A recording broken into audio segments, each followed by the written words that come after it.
Jai Hind. So friends, many of you keep asking me in comments and personal messages that why did I join IDES service after cracking UPSC Civil Services exam. आज के session में मैं आपको इसका answer दूंगा, साथ में एक बहुत ही इंपॉर्टेंट चीज़ भी आपको बताऊंगा जो कि आपके यूपीएससी सिविल सर्विसेज एग्ज़ाम में फॉर्म फिलिंग के टाइम आपकी काफ़ी हेल्प करेगी, सो डैट जो भी आपको फाइनली सर्विस मिले उसके बाद आप अंदर से खुशी फील करो, ना कि रिग्रेट फील करो। आपको किसी भी टाइप का रिग्रेट नहीं होना चाहिए इतना बड़ा कॉम्पिटिटिव एग्जाम क्रैक करने के बाद। तो फ्रेंड्स, पहले मैं आपको ये बताता हूँ कि क्यों मैंने IDES सर्विस ज्वाइन की यूपीएससी एग्जाम क्रैक करने के बाद। मैं भी आप लोगों की तरह एक नॉर्मल स्टूडेंट ही था। मेरे पूरी फैमिली में दूर दूर तक कोई ब्यूरोक्रेट, कोई सिविल सर्वेंट नहीं है जो कि मुझे गाइड करने वाला हो। तो मुझे भी आप लोगों की तरह सिविल सर्विसेज एग्जाम का नाम सुन के IAS, IPS, IFS या IRS जैसी सर्विस ही माइंड में आती थी। इसके अलावा कोई सर्विस मेरे माइंड में नहीं आती थी। बट हम लोग जब यूपीएससी सिविल सर्विसेज एग्जाम का फॉर्म भरते हैं तो हमें पता चलता है कि इस एग्जाम के थ्रू 24 सर्विसेज फिल की जाती हैं। तो अब हमें as a layman in 4 services के अलावा बाकी सर्विसेज के बारे में कुछ ज़्यादा आइडिया होता नहीं है। तो लाइक बाकी जो स्टूडेंट्स करते हैं उसी तरह से मैंने भी इन 3-4 सर्विसेज में खुद का एक सेल्फ एनालिसिस करके इनका प्रेफरेंस ऑर्डर भर दिया था। उसके बाद की सर्विसेज का प्रेफरेंस ऑर्डर मैंने रैंडमली ही भरा था।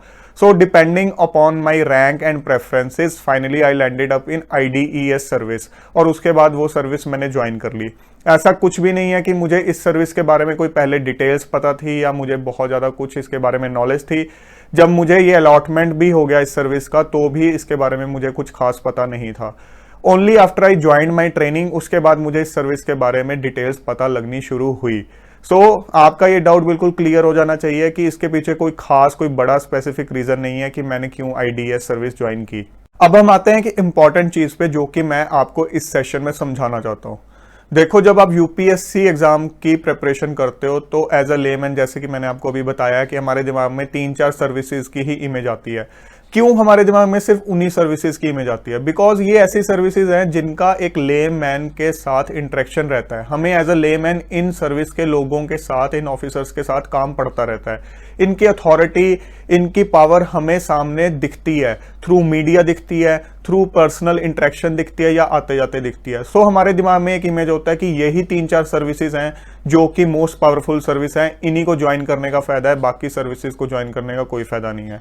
जबकि ऐसा नहीं है। बहुत सी और भी सर्विसेज हैं जो कि यूपीएससी सिविल सर्विसेज एग्जाम के थ्रू फिल की जाती हैं, और हो सकता है इनमें से कुछ सर्विसेज आपके टेम्परामेंट के हिसाब से, आपके एटीट्यूड के हिसाब से, आपके एजुकेशनल बैकग्राउंड के हिसाब से आपके लिए बहुत अच्छी हो। But due to lack of knowledge और अवेयरनेस हम इन सर्विसेज को हो सकता है पीछे भर दें, और depending upon our rank later on हमें रिग्रेट फील करना पड़े जब हमें लेटर ऑन पता चले अपने बैचमेट्स के थ्रू कि इस सर्विस में ये चीज़ अच्छी थी, इसमें ये चीज़ बुरी है। सो इस तरह की पोजीशन हमें बिल्कुल भी नहीं लानी है।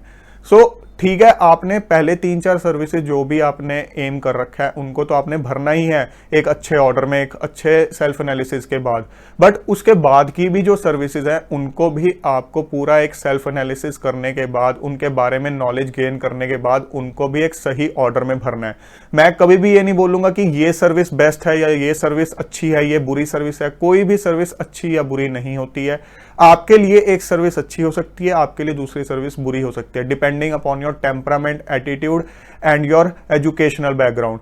सो हम कोई चीज जनरलाइज नहीं कर सकते हैं। इसीलिए मैं बोल रहा हूं, ये ना हो कि आप इतना बड़ा कॉम्पिटिटिव एग्जाम क्रैक करो, 3-3 स्टेजेस पार करके आप फाइनली क्रैक करते हो, पता नहीं कितने अटेम्प्ट्स देने के बाद आप क्रैक करते हो, और जब आप लिस्ट में अपना सिलेक्शन आपका होता है उसके बाद आपको सर्विस एलोकेशन होता है। ये पोजीशन नहीं आनी चाहिए कि आप लेटर ऑन सर्विस ज्वाइन करने के बाद ये चीज़ फील करो कि यार मेरे फ्रेंड की सर्विस जो है वो ज़्यादा बेटर लग रही है मुझे अपने टेम्परामेंट के हिसाब से, अपने एजुकेशनल बैकग्राउंड के हिसाब से, और वो सर्विस अवेलेबल भी थी मेरे रैंक पे, तो उसके बाद सारी ज़िंदगी रिग्रेट करने का कोई फ़ायदा नहीं है। कुछ कैंडिडेट्स की ये भी मेंटालिटी होती है कि उनके माइंड में क्लियर होता है कि वो ऑलरेडी कुछ और काम कर रहे होते हैं, बट उनके माइंड में आता है कि एक बार सिविल सर्विसेज एग्जाम भी हम दे देते हैं।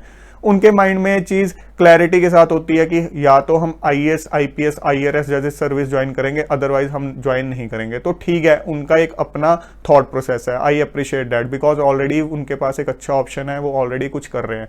But majority of the candidates की पोजीशन ऐसी नहीं होती है। वो इस हिसाब से आया होता है कि कोई भी सर्विस एलोकेट होती है तो मैं ज्वाइन करूंगा ही करूंगा। सो ऐसे केस में इस चीज़ का आपको ध्यान देना बहुत ज़रूरी है।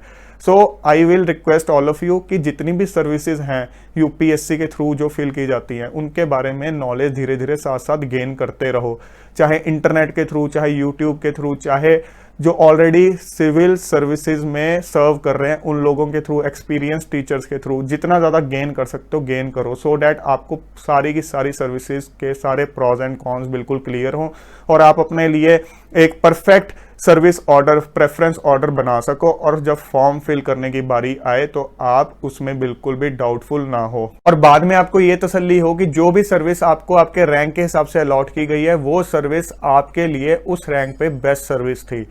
मैंने बहुत से कैंडिडेट्स को बाद में रिग्रेट और फ्रस्ट्रेटेड देखा है बिकॉज उन्होंने जब सर्विस प्रेफरेंस ऑर्डर भरा उस टाइम ध्यान नहीं दिया और जो सर्विस अलॉट हुई उनको वो उनके टेम्परामेंट या एजुकेशनल बैकग्राउंड को बिल्कुल भी सूट नहीं करती थी और जो उनके फ्रेंड को सर्विस मिली थी वो उनके रैंक पे अवेलेबल थी और उनको ऐसा लगता था कि मेरे फ्रेंड की सर्विस मेरे लिए ज़्यादा बेटर थी।